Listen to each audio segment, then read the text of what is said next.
to pseudo animal cruelty on our show. I don't know if that counts. Like, we had a hamster in the wheel reference, right? And stopping, and hamsters go, off the wheel, and they don't know how to react. But now we have ants with magnifying glasses. Yeah, I'll say that's not a practice that I enjoyed as a child or as an adult. Of course I do think the pandemic has essentially been that for all of us. Oh my gosh. Well, I'm not gonna lie. I think when I was a child, I sat in an anthill as a small child, and I'm forever scarred. So I may have had some retributional moments with ants and magnifying glasses as a youngster, but certainly not in my formative, not in my later years. My parallel story of that is I sat on a bee with the back of my knee. And fun fact for anybody watching this, my grandmother went to the store, bought a pack of cigarettes, and I'm going, hell, because this woman hated smoking. If you break a cigarette and rub it on a bee sting, it'll immediately pull out the stinger. No joke. Wait, run that. Wait, what? Say cigarette. You break the tobacco part. You rub it on a bee sting. It'll pull the stinger out and soothe the sting because of all the chemicals and everything that are in the cigarette. Wow. And then what do you do with the rest of do you take the rest of the carton of cigarettes behind the band room at school? And then that's hand them out to the 8-year-olds. Hey, that's where we smoked. Who doesn't smoke behind the band room? What's the band room for anyway? Oh my God. Are you ready to do this? Let's go. We get more wisdom on the way. Right. Welcome to the CXR channel, our premier podcast for talent acquisition and talent management. Listen in as the CXR community discusses a wide range of topics focused on attracting, engaging, and retaining the best talent. We're glad you're here.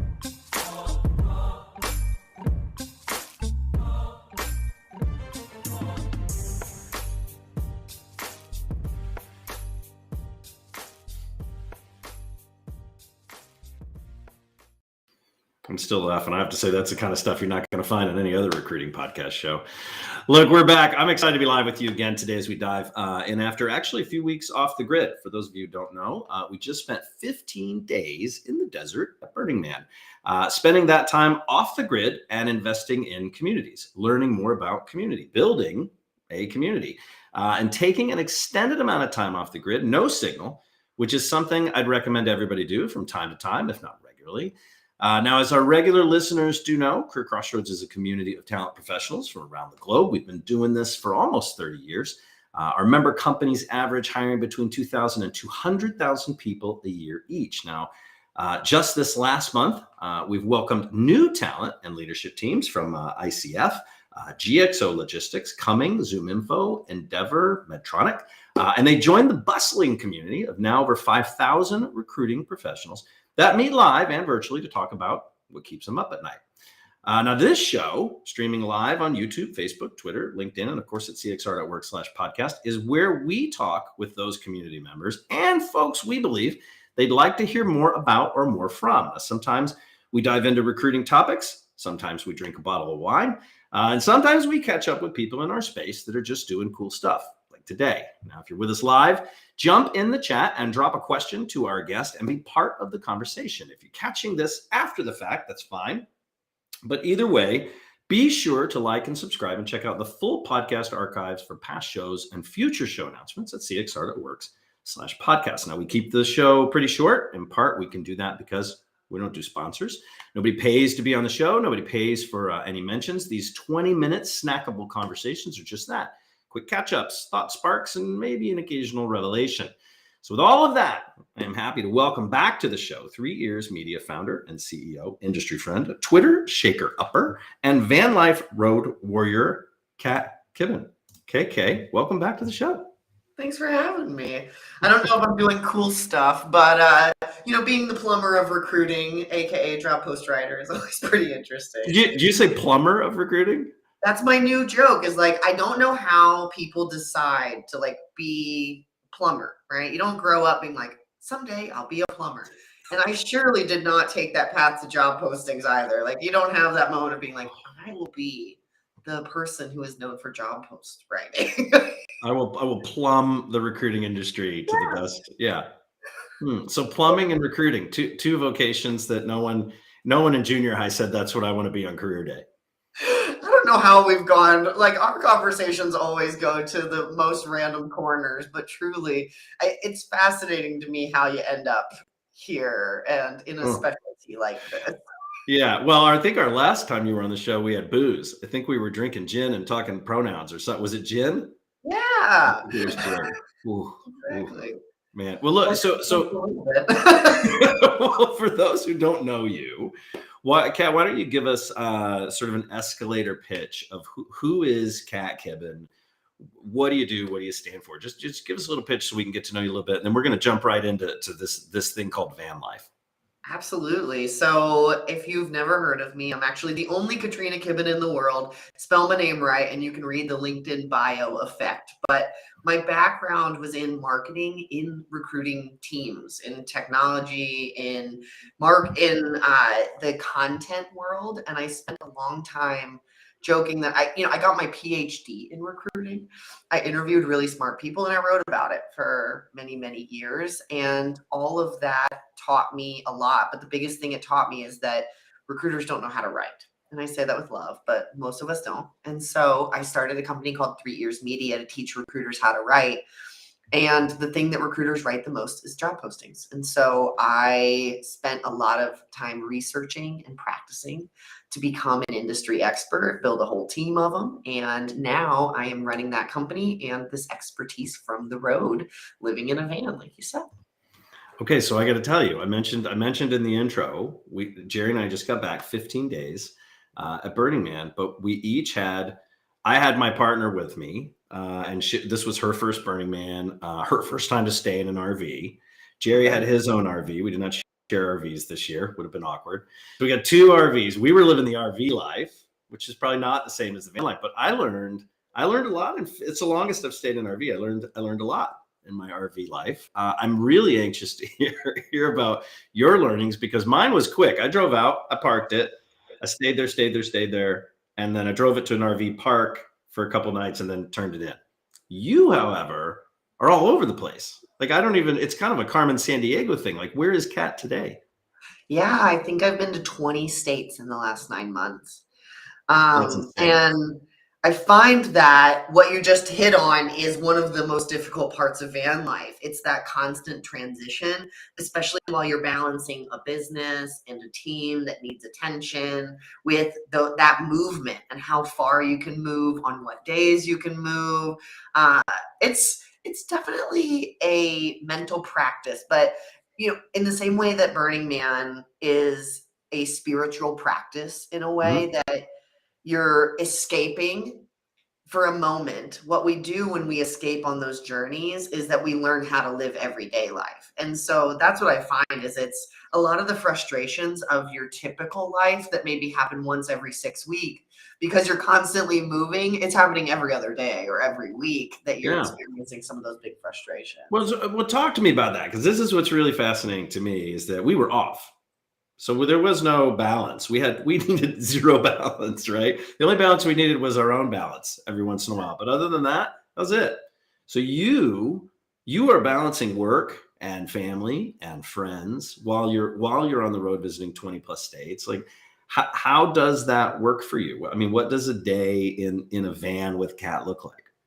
Yeah, inevitably it means we're kind of running errands all the time, or it feels like I am. So typically my day, I'm really focused on work during the mornings, and I'm like seeking out Wi-Fi that's reliable in order to do that. So you might notice this is not a van. If it were, it would be a very, very nice van. Big van. It's a really nice, very large van. This is not the van. Huge. It's a huge van. Yeah. Exactly. Because the majority of our business and my job for this company is sales and training. And so I'm always on the phone. I'm always on live streams like this. And we make sure that we have reliable Wi-Fi for our customers. So even that's part of the transition, is moving out of the van into an Airbnb or a Marriott and moving back into it, and all of the planning that takes. It's interesting. I would say it is definitely mentally exhausting. I will not sit here and tell everyone that van life is, the most exciting adventure in the world. It is life altering, but in the ways that break you first. Yeah. Well, so people have a reference point. Let's see if we can pull this up. Let's throw this up. So this is a shot of you in the van. Yep. And I got to tell you, oops, let me get rid of that. Here we go. So this is a shot of you in the van. I love this, but I have to, and it's a beautiful looking van, but I got to tell you, Kat, this is joy.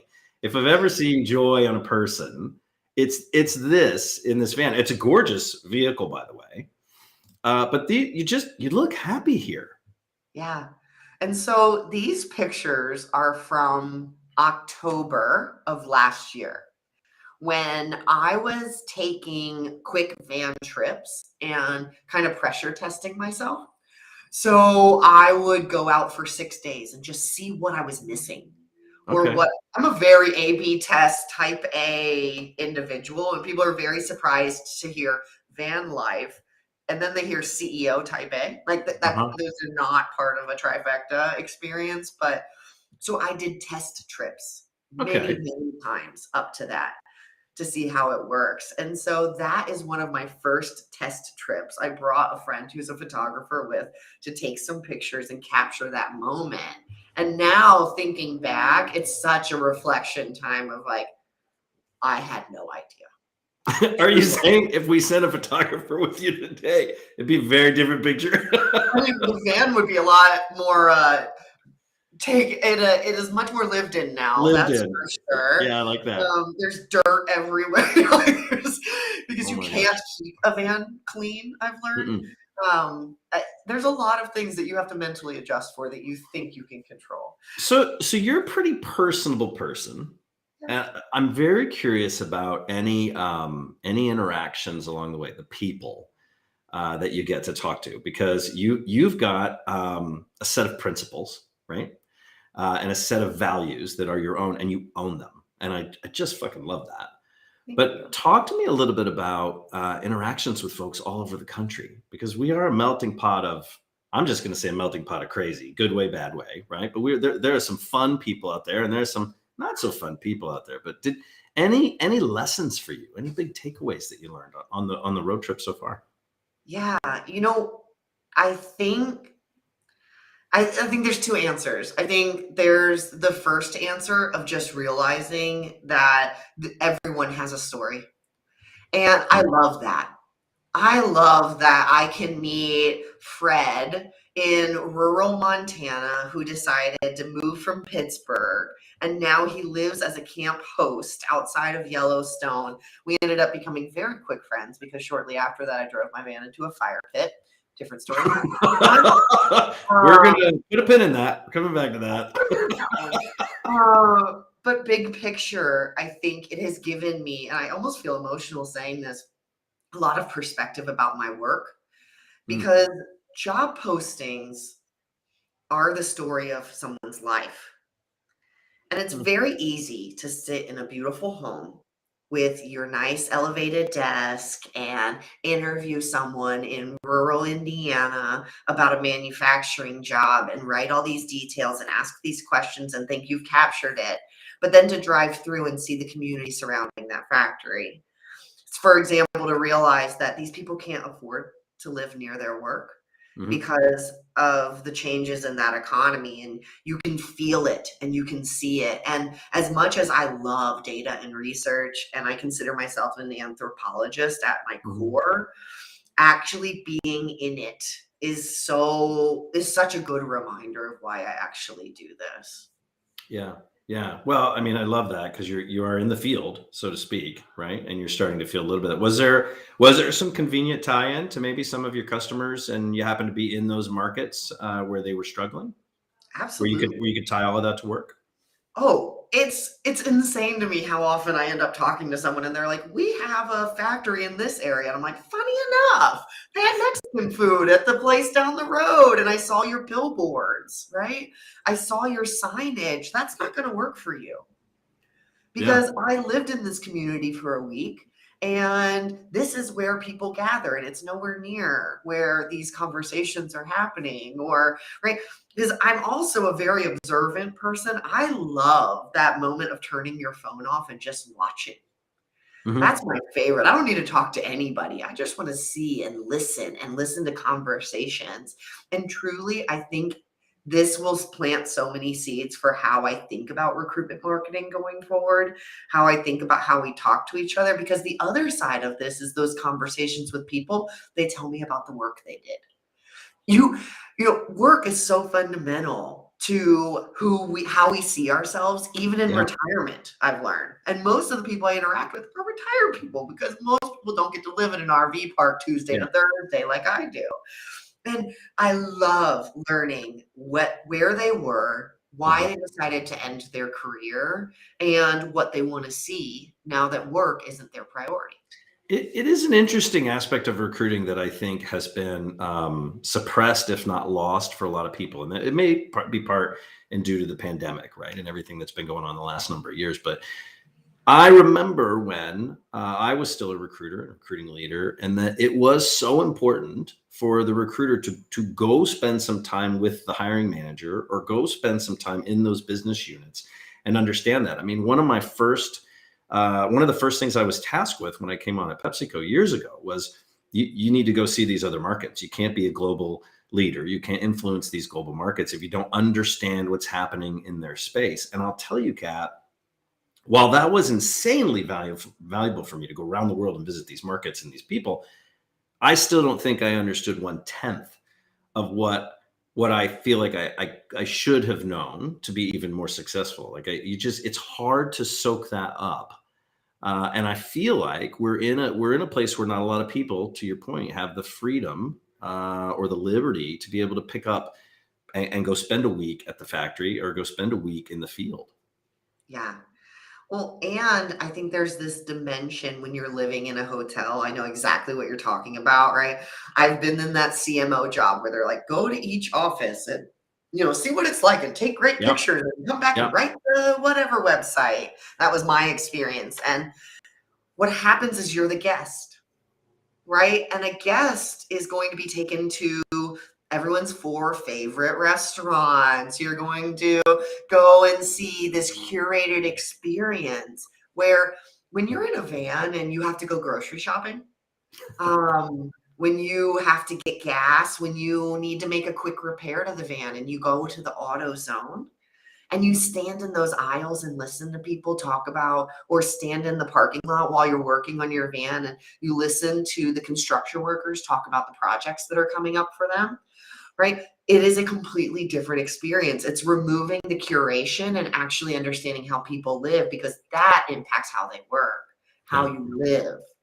It raises an interesting question. So if we wanted to spread the wealth, right, the knowledge, if we wanted to try to, like, we can't scale that at organizations. We can't put everybody in a van, right, for weeks. But it does raise the question, and I don't know that there's an answer, right, at least for this, but how could we sort of mirror that or replicate that level of understanding today without putting people in vans and putting them on the road?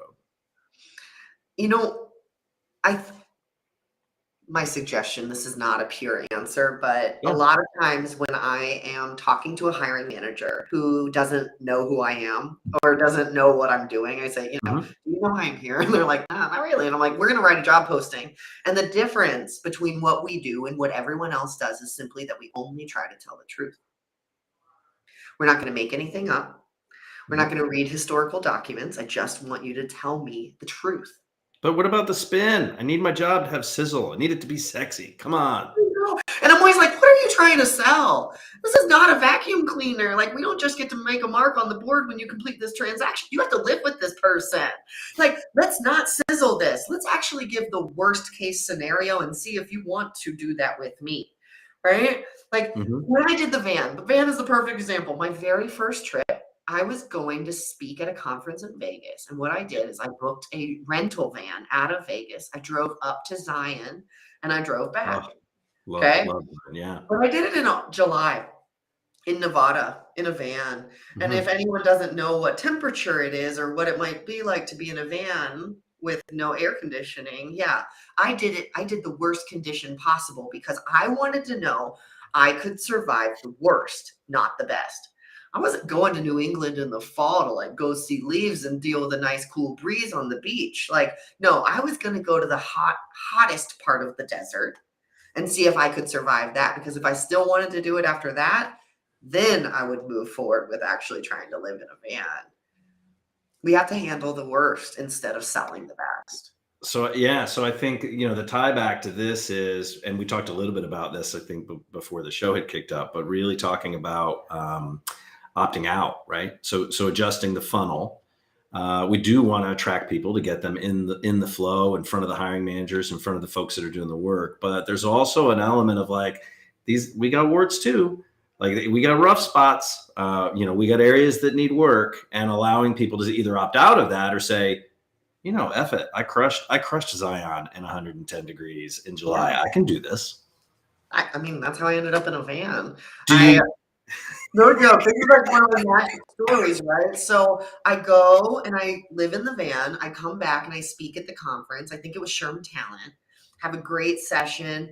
Getting on my plane, and I'm like, I'm going to live in a van. I'm going to do it. And no joke, my plane hits the ground in Denver. I open up my phone and there's a van for sale. And it is 20 minutes away from my house. And no shit, that van is sitting in the driveway right now. Are you, I love that. Kat, are you seeing any resistance, more or less, since sort of your revelation and your stance on this with folks who are hiring you to come in and talk a little bit more about the rough spots? Are you in one way or the other? Are they leaning either way? Or are they saying, no, just sizzle, sizzle, sizzle? I always get pushback about the sizzle. Everyone thinks we have to talk about the benefits and the perks and the da-da-da-da-da. And really, I want to know why people quit. And if you have an answer when I say that, like something pops in your head immediately, it has to be here. Mm-hmm. And the reason is I explain it just like marketing. It is a funnel in itself. Even the job posting itself should be written like a funnel. So you start at the top and you give them enough information to make a quick decision. Do this, yes or no, right? Your first 3 sentences, it should give someone enough information to say yes or no, I want to, yes or no, I can. The next, right? And we're moving, and I want to give chances to opt out the whole way. That's what landing pages, if you're ever scrolling a page and you see those button moments, those are the moment when you can opt out or go forward. And that's what they're trying to do, is make you make a decision. And bad job postings don't try to make anyone make a decision. They just tell a story. Like, this is not fiction. This is supposed to be real. Yeah. Are you, do you think you're seeing, actually another question, then I got a whopper for you. Are you seeing a trend of people being more interested in fixing these job descriptions, or is it just dress a couple of these up because they're important? Or are you seeing more people say, you know what, this has been low hanging fruit for decades. We've never taken it very seriously. Do them all. Yep. So I'm seeing almost a hybrid. There's definitely a lot more interest, and interesting to me, in the last 6 months, I have heard more people say my CEO or someone in our C-suite is very invested in this change, which is always a good thing, right? Because that means that there's budget and energy behind it. And those are 2 things you need to do any project. And what's happening is now they're coming and it's a hybrid answer, so that yes, they're saying, please do these for me. But the other half of that is, I need you to train my team to be able to do this, because we can't move forward in our recruiting organization if we don't upskill this team. Because we both know what happens during a recession is the work starts to pile. If you still have a job in a recession, let me add that caveat, the work starts to pile up and the hires start to go down. Your head count goes down and the work goes up. And every person that leaves, somehow their job, like the budget for their pay, mysteriously disappears. And upskilling, and specifically on job postings, is helping relieve some of that work on the team, because they're actually getting a qualified pipeline in the first place. So, Kat, what do you think the driving sort of issue is behind seeing more CEOs involved in something at the level? Because if you think about CEO and you think about where job descriptions are in that food chain, it really not even on the radar for most CEOs, right? It's a rounding error of shit they have to deal with, right? Certainly at larger organizations, right? We've talked about a few large organizations where the CEO is saying, talk to me about our JDs. What do you think's driving that? Don't say quiet quitting. We're not going to talk about quiet quitting. I refuse to talk about it. I have principles, like you said, and talking about cliche, over discussed topics is not. Yep. Same page. I think it's motivated by 2 things. This is just my hypothesis. My first hypothesis is that when CEOs are reading about hiring, they see a lot of quiet quitting headlines, but what they're also seeing is how candidates speak, right? So because we are moving toward recessions, we're seeing more layoffs quietly. It's not hitting the industry numbers, and I want to be really clear about that, but I am seeing it a lot more in social feeds. People saying I lost my job, and they're talking about bad job postings. And I think what's happening is that's an element that there's so much of them, so many of them. So 99 million jobs posted last year. Okay. Think about it in marketing volume perspective.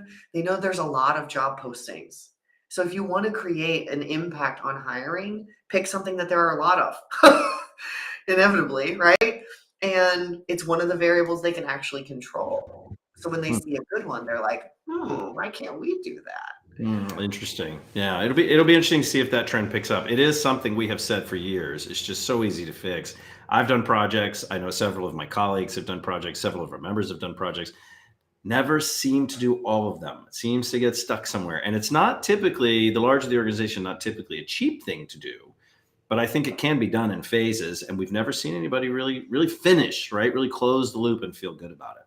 Yeah, right now it's a lot of tech. They are 100% committed to get it. I have never had so many calls with CTOs where I have to talk to them about job postings and explain the bottom line impact. It blows my mind.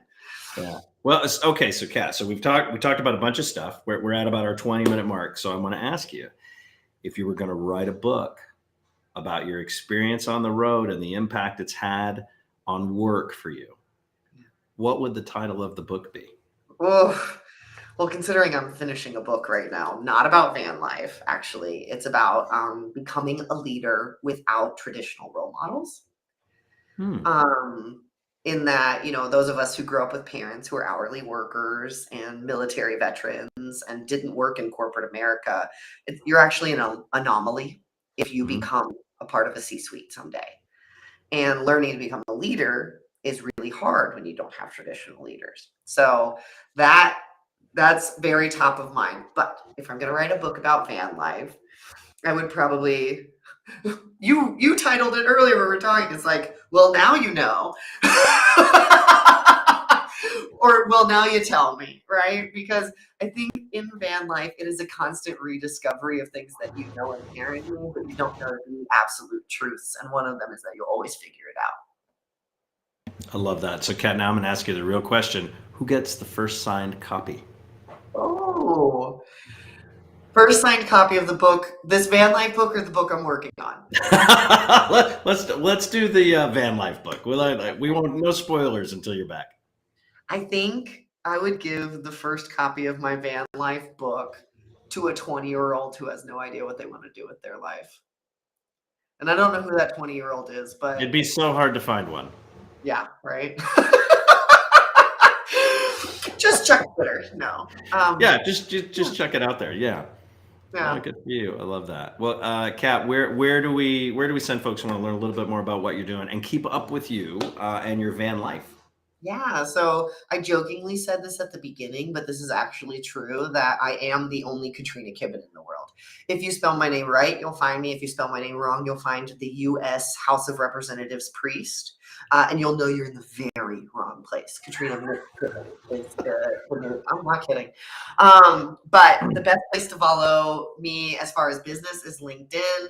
The best place to follow all the van life activity is on Instagram because that's where you get to see the behind the scenes. Easy peasy. Look, Kat, I'm going to put you in the green room hangout. Don't go anywhere. We'll be right back. Is that all right? Deal. All right. Thank you so much. Thank you for your time today. We really appreciate it. All right. We're going to do a couple of things really quickly. I'm just going to share this with you. We got a couple of things coming up. You can check this out at cxr.work/events. Super easy. If you're in Las Vegas this week, so are we. We got a dinner going on. If you're interested in attending, just let us know. We got a couple of things already hopping out there for HR Tech this week. We also have a recruiting community podcast coming up on pay transparency. That's September 20th. In addition to that, and we're just going through September, we have a talent operations meeting for our members. That is going to be on the 21st. And a lecture series. We do these monthly where we bring in an expert to talk about topics our leaders have elected that are super important to their teams and the leadership that they're pushing forward. So we're going to talk about women in Leadership, and that's coming up on September 22nd. And then lastly, we've got a solutions spotlight with Maury Hannigan. She's going to show us what's going on at Spark Start. So I'm going to leave it with that at cxr.works, cxr.works/events for everything else. And until then, we're going to see you next week. Like, subscribe, let us know what you think, and we'll see you next time. Thanks, everybody. Thanks for listening to the CXR channel. Please subscribe to CXR on your favorite podcast resource and leave us a review while you're at it. Learn more about CXR at our website, cxr.works, facebook.com and twitter.com/careercrossroads, and on Instagram at careerxroads. We'll catch you next time.